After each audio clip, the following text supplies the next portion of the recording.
Ochre is a term used by archaeologists to describe a soft rock containing iron oxides and is found at archaeological sites in Africa dating to 200,000 years ago. Ochre may have been used as a coloring agent, as a medicine, as an additive in glues, and as a sunscreen. However, we know little about how ochre was processed and stored. An exceptional archaeological discovery, just published in Science, sheds new light on this topic.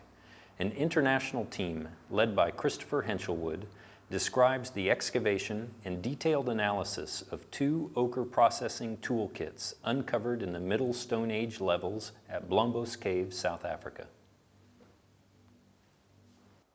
In 2008, a couple of toolkits were found at Blombos Cave in latest dating to 100,000 years ago.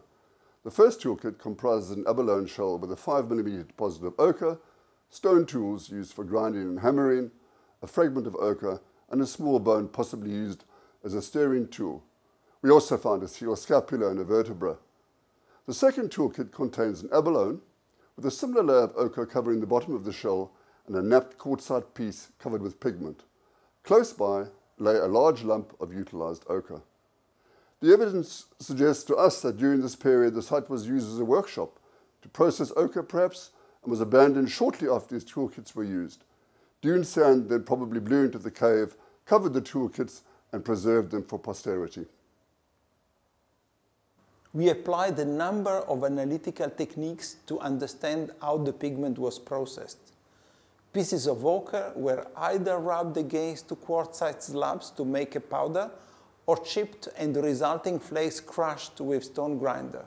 Spongy bone was also crushed and heated to extract marrow that was added to the mixture together with charcoal and some kind of liquid. The mixture were then gently stirred.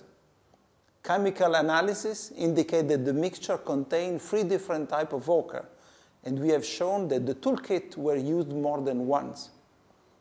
How this ochre compound was used is not obvious, but the absence of resins or wax suggests that it was not used to make a glue or a mastic.